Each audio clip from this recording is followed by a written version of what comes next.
Fala pessoal, eu sou o Caio Garcia, DBA SQL Server, e no vídeo de hoje eu vou compartilhar com vocês 10 perguntas mais comuns em uma entrevista para se tornar um DBA Júnior nas empresas, para quem está iniciando na área e tentando uma oportunidade.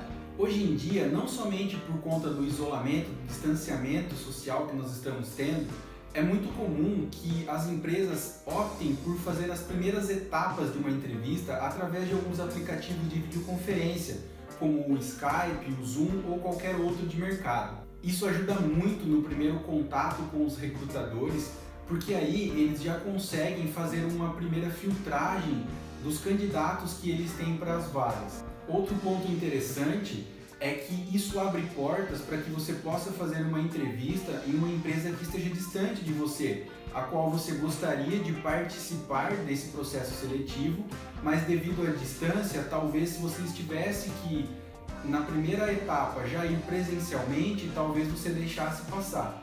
Isso também nos leva a oportunidades até fora do país. Muitas empresas de fora do país têm procurado mão de obra no Brasil e esse contato é feito através dessas videoconferências para que então seja levado adiante essa conversa com as empresas. Eu fiz uma pesquisa então na internet de quais são as perguntas mais comuns dentro das entrevistas para se tornar um DBA Júnior.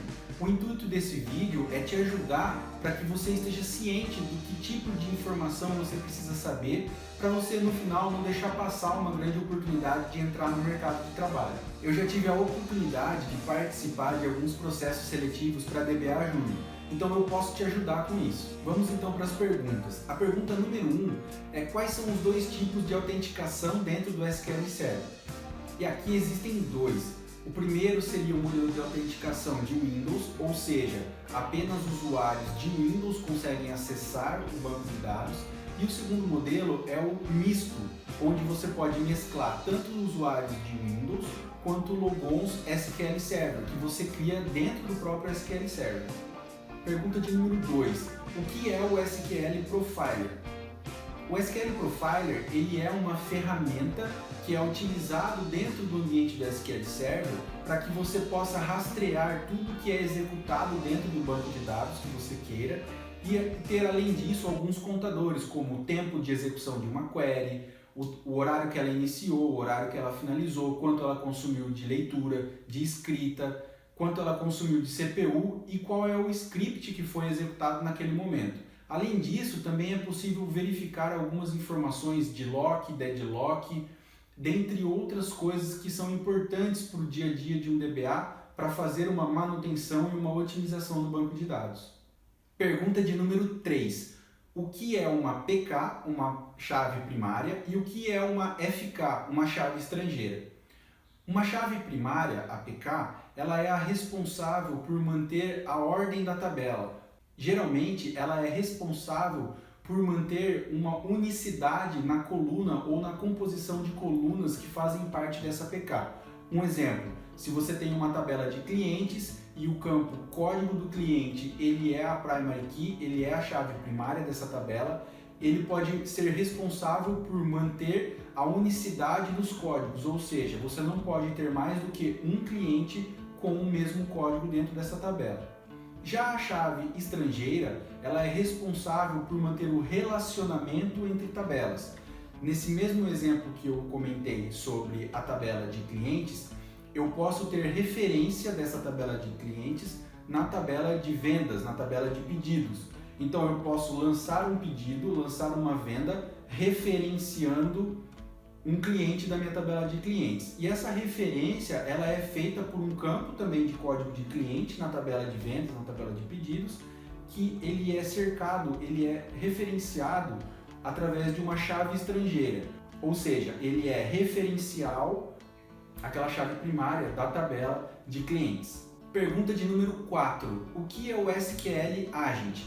O SQL Agent é um serviço que você instala juntamente com a instância do SQL Server, responsável por executar os jobs, que nada mais é do que um agendamento para a execução de um script.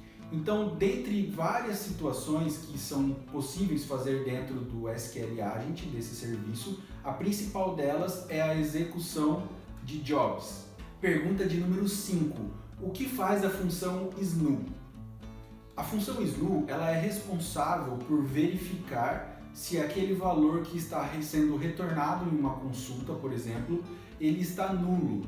E se ele estiver nulo, você passa um valor padrão para quando ele retornar nulo. Vamos imaginar aqui que eu tenho um cadastro de clientes e no campo e-mail do cliente 1 ele está nulo, ou seja, não está preenchido. Quando eu retorno essa informação, eu desejo que a minha aplicação receba um valor padrão, ou seja, se ele estiver nulo, não estiver preenchido o e-mail, ele retorne para mim a string, ou seja, o texto escrito, não tem e-mail cadastrado. Então, a função SNU ela é utilizada juntamente com a coluna que você quer retornar, e então você na sintaxe passa SNU, abre parêntese, o campo que você quer verificar, vírgula, o valor padrão que você quer retornar, fecha parênteses. Nesse caso se ele for nulo, se o e-mail for nulo, ele vai retornar o texto, não tem e-mail cadastrado. Pergunta de número 6. O que é uma trigger? Uma trigger, ela nada mais é do que um gatilho, ou seja, um disparo de alguma regra, de alguma ação, a partir de uma determinada ação que o banco de dados fez. Existem N tipos de triggers, mas as mais comuns são as triggers de tabelas, ou seja, ao entrar um registro dentro de uma tabela, ou ao alterar um registro dentro de uma tabela, ou até mesmo ao deletar um registro de uma tabela, dentro da sua trigger existe uma regra que vai se executar alguma coisa. Por exemplo, ao inserir um cliente na tabela de clientes, eu quero que seja disparado um e-mail para o meu gerente de vendas dizendo que esse cliente novo foi cadastrado. Então você cria uma trigger, que é um script, que ao receber esse insert dentro da tabela de clientes, ele vai fazer a regra necessária dentro dele e disparar um e-mail para o gerente de vendas. Você pode fazer também ao excluir um cliente. Quando todas as vezes que entrar um delete na tabela, ou seja, que for excluir um cliente novo, a aplicação não pode permitir. Então você cria uma trigger do tipo de delete e ao identificar um delete nessa tabela, você pode fazer um rollback, ou seja, desfazer a ação do delete e exibir uma mensagem, retornar uma mensagem para o seu usuário dizendo não é permitido a exclusão de um cliente, fale com o seu gerente. Essa é só uma exemplificação.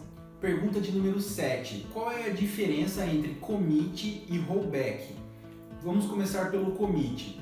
Toda transação dentro de um banco de dados, ou seja, todo o processo dentro de um banco de dados, ele necessita de um commit, ou seja, que aquela transação seja confirmada, seja registrada.